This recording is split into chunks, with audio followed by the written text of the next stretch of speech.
తిరుపతి జిల్లాలోని Satish Dhawan space centre SHAR మరో భారీ ప్రయోగానికి సిద్ధమైంది. షార్లోని రెండో ప్రయోగ వేదిక నుంచి GSLV F-16 ప్రయోగం చేపట్టేందుకు కౌంట్డౌన్ ప్రక్రియ మంగళవారం మధ్యాహ్నం 2:10 ప్రారంభమైంది. ఇవాళ సాయంత్రం 5:40 GSLV F-16 వాహక నౌక నింగిలోకి దూసుకెళ్లనుంది. GSLV NASA, ISRO synthetic aperture radar ఉపగ్రహాన్ని సూర్య అనువర్తక కక్షలోకి మోసుకెళ్లనుంది.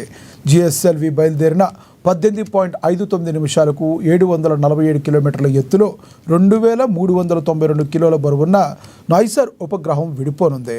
ISRO chairman doctor Narayanan countdown ప్రక్రియ JLSVని పరిశీలించి వచ్చారు. రాకెట్ ప్రయోగం దృష్ట్యా ఇస్రోలోని వివిధ కేంద్రాల డైరెక్టర్లు, సీనియర్ శాస్త్రవేత్తలు షార్కు విచ్చేశారు. నాసాకు చెందిన శాస్త్రవేత్తలు షార్కు చేరుకున్నారు.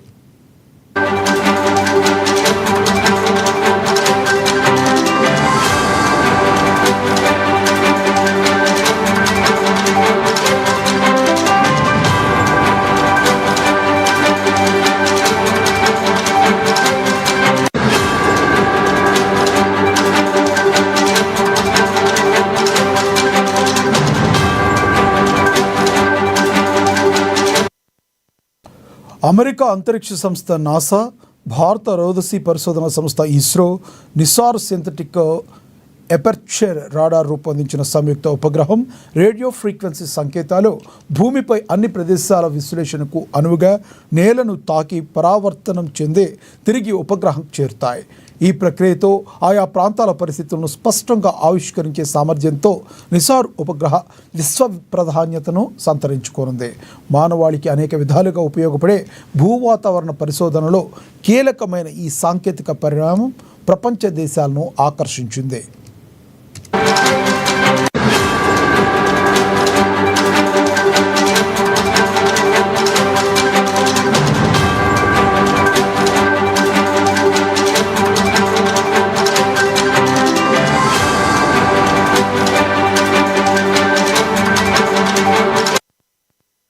తొలుత నాసా స్వీయ ఉపగ్రహాన్ని రూపొందించేందుకు రంగం సిద్ధం చేసినప్పటికీ ఆ దేశం ఇందుకు కేటాయించిన బడ్జెట్ సరిపోకపోవడంతో తక్కువ వ్యయంతో ఉపగ్రహ ప్రయోగాలను విజయవంతంగా సాగిస్తున్న భారత అంతరిక్ష సంస్థ నాసాను ఆకర్షించింది.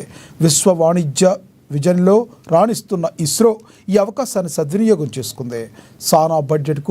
నాసా బడ్జెట్కు తగినంతగా దేశీయ ప్రయోజనాలను కూడా వినియోగపడే సంయుక్త ప్రణాళికను రూపొందించి ప్రతిష్టాత్మక నిసార్ ఉపగ్రహాన్ని నింగికి పంపేందుకు అంచనా కంటే తక్కువ వ్యయంతో ప్రాజెక్టును పూర్తి చేసి భారత ఇంజనీరింగ్ విధానాలు సత్తాను మరోసారి చాటింది.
భారత అంతరిక్ష ప్రయోగ కేంద్రమైన తిరుపతి జిల్లాలోని సతీష్ ధావన్ స్పేస్ సెంటర్ షార్ మరో భారీ ప్రయోగానికి సిద్ధమైంది. షార్లోని రెండో ప్రయోగ వేదిక నుంచి JLSV F-16 ప్రయోగం చేపట్టేందుకు కౌంట్డౌన్ ప్రక్రియ మంగళవారం మధ్యాహ్నం 2:10 ప్రారంభమైంది. ఇవాళ సాయంత్రం 5:40 JLSV F-16 వాహక నౌక నింగిలోకి దూసుకెళ్లనుంది. ఇదే విషయానికి సంబంధించి మరింత సమాచారాన్ని మా ప్రతినిధి శ్రీధర్ అందిస్తారు. శ్రీధర్, చెప్పండి, ఇది ఒక రకంగా చెప్పాలంటే ఇస్రోకి మరొక కలికితురాయిగా అనుకోవచ్చు. లక్ష్మీనాథ్, ఇక్కడ మనకు ఇదొక ప్రతిష్టాత్మక విజయంగానే చెప్పుకోవాలి. ఇది ఒక వాణిజ్యపరమైన ఒక సత్తాను చాటుకునే అంశం. ఇక్కడ అమెరికా అంతరిక్ష సంస్థ నాసా సింథటిక్ ఎపర్చర్ రాడార్కు సంబంధించిన ఉపగ్రహాన్ని పంపేందుకు ఒక వాళ్ళ దేశీయంగా తయారు చేయాలని రూపొందించాలని ప్రయత్నించినప్పటికీ కూడా బడ్జెట్కు సంబంధించి అధికంగా ఉండడంతో ఇతర దేశాల వైపు చూడడం, ఈ నేపథ్యంలో వాణిజ్య విపణిలో రాణిస్తున్న ఇస్రోని సంప్రదించడం జరిగింది. ఈ అవకాశాన్ని ఇస్రో సద్వినియోగం చేసుకుంది. నాసా బడ్జెట్ కంటే తగిన విధంగా అంచనా కంటే తక్కువ వ్యయంతో ఇస్రో ఈ ఉపగ్రహాన్ని రూపొందించింది. సింథటిక్ ఎపర్చర్ రాడార్ ఇటు వాణిజ్యపరమైన అంశానికి సంబంధించి ఒక విజయవంతంగా ఉపగ్రహాన్ని రూపొందించడంతో పాటు GSLV 16 వాహక నౌక ద్వారా దీన్ని అంతరిక్షంలోకి పంపేందుకు ఈ రోజు సాయంత్రం 5:40 నింగికి దూసుకుపోనుంది ఈ ఉపగ్రహం. అయితే ఇక్కడ మనం చూసినట్టయితే భారత ఇంజనీరింగ్ సంబంధించిన సామర్థ్యం ఇక్కడ ఉపగ్రహ తయారీలో కొట్టొచ్చినట్టు కనిపిస్తా ఉంది. అంచనా కంటే తక్కువ వ్యయంతో ఉపగ్రహాన్ని రూపొందించారు. అంతరిక్ష ప్రయోగాల పరంపరలో వాణిజ్య విపణికి సంబంధించి భారత్ మరొక ముందడుగు వేసిందని చెప్పుకోవాలి. ఇక్కడ మనం చూసినట్టయితే నాసా తొలుత జర్మన్తో ఒక సంప్రదింపులు జరిపినప్పటికీ కూడా జర్మన్లో ఉన్న తీరికలేని సమయం వారు వీలు కాని సమయంతో ఇటు ఇస్రోను ఆశ్రయించడం జరిగింది. ఇక్కడ మనం చూసినట్టయితే ఉమ్మడిగా రూపొందించిన ఈ ఉపగ్రహం నిసార్ ఉపగ్రహం ఇక్కడ అనేక ప్రయోజనాలను వాతావరణాన్ని పరిశీలించేందుకు అనేక ప్రయోగాలు చేయనున్నారు. నాసా రూపొందించిన L-బ్యాండ్ తరంగ దైర్ఘ్యం 22 సెంటీమీటర్లు ఉంటుంది. ఈ తరంగాలు దట్టమైన అడవులు, నేల, మంచు అన్ని పరిస్థితులను కూడా చొచ్చుకుని వెళ్లి నేలలో అట్టడుగున ఉన్న పరిస్థితులను అధ్యయనం చేసి తిరిగి ఆ తరంగ ధైర్యాలు ఇక్కడ రాడార్కు చేరుకుంటాయి. ఇది ఒక అధునాతనమైన విధానం. ఇక్కడ మనకు S-బ్యాండ్ ఇస్రో రూపొందించిన S-బ్యాండ్ 12 సెంటీమీటర్లు ఉంటుంది చిన్నదిగా. ఇది భూ ఉపరితలం పైన ఉన్న పరిస్థితులను పరిశీలిస్తుంది. ఇక్కడ మనకు ఇది ఉపగ్రహం రోదసీలోకి వెళ్ళాక నాసా అభివృద్ధి చేసిన బంగారు పూత కలిగిన మెష్ రిఫ్లెక్టర్ 12 మీటర్ల వెడల్పు విచ్చుకొని పెద్ద యాంటీనాగా కూడా ఇక్కడ స్పష్టమైన రేడియో వేవ్స్ను ఇక్కడ భూమికి చేరి భూమిని తాకి తిరిగి ఇక్కడ రాడాన్ని చేరుకునే విధంగా ఈ సాంకేతికతను రూపొందించారు.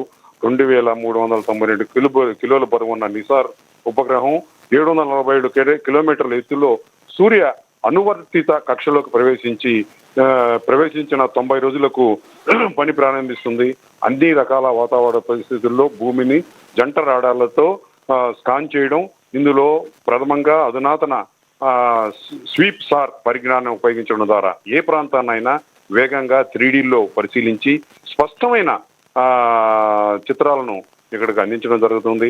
ఒక్కసారిగా 240 కిలోమీటర్ల వెడల్పున్న ప్రదేశాన్ని 10 మీటర్ల ఎత్తు నుంచి స్పష్టత చిత్రాలను అందించే ఈ పరిజ్ఞానం ఇక్కడ రూపొందించారు. 12 రోజులకు ఒకసారి భూమిలోని నిర్దేశిత ప్రాంతాలన్నిటినీ చుట్టి వచ్చే సామర్థ్యంతో ఉపగ్రహ సాంకేతికతను రూపొందించారు.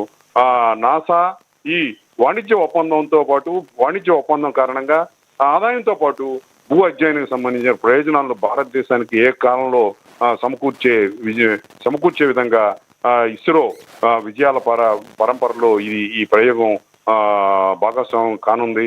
మనకు భూమి ఎగువ పొరల్లో సెంటీమీటర్ స్థాయిలో ఉండే మార్పులను కూడా పసిగట్టి ఆ అగ్నిపర్వత విస్ఫోటనాలు, కొండ చర్యలు విరిగిపడడం వంటి విపత్తుల నుంచి ఈ నిసార్ ఉపగ్రహం పర్యవేక్షించి దానికి సంబంధించిన సంకేతాలను అందించే పరిస్థితి ఉంటుంది.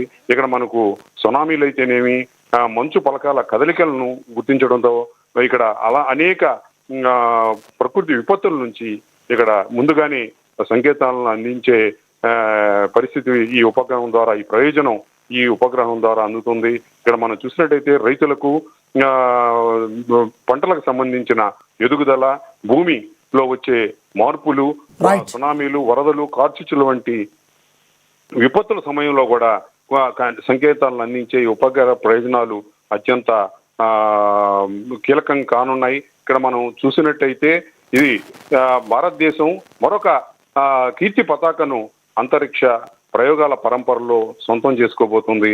ఇటు ఈ ప్రయోగానికి ఇస్రో నమ్మిన బంటు GSLV 16 వాహక నౌకను సిద్ధం చేశారు. శ్రీహరికోటలోని సతీష్ ధావన్ అంతరిక్ష ప్రయోగం నుంచి రింగికి తీసుకెళ్లేందుకు అంతా రంగం సిద్ధమైంది. ఇస్రో అధిపతి నారాయణ్ ఇక్కడ సంసిద్ధత సమావేశంలో పాల్గొని ఇక్కడ పూర్తిగా ఈ ఉపగ్రహానికి సంబంధించి ప్రయోగానికి సిద్ధం చేయడం జరిగింది. కౌంట్ డౌన్ కొనసాగుతా ఉంది. ఇక్కడ మనం చూసినట్టయితే ఈరోజు భారత కాలమాన ప్రకారం ఈరోజు సాయంత్రం 5:40 నింగికి దూసుకెళ్లేందుకు GSLV 16 వాహక నౌక ఈ ఉపగ్రహాన్ని తీసుకువెళ్లేందుకు కూడా ఇక్కడ కౌంట్ డౌన్ కొనసాగుతా ఉంది. ఇక్కడ మనం చూసినట్టయితే ఇది అత్యంత ప్రతిష్టాత్మకమైన ప్రయోగంగా ఇస్రో ఖాతాలో ఇక జమ కానుంది. ఇక్కడ మనం చూసినట్టయితే అంతా కూడా ప్రపంచ దేశాలన్నీ కూడా ఈ ఉపగ్రహ ప్రయోగ పరంపర ఇది వాణిజ్యపరమైన అంశం కావడంతో ప్రపంచ దేశాలన్నింటినీ కూడా ఇస్రో ఆకర్షించింది. Lakshminath, thank you Sridhar.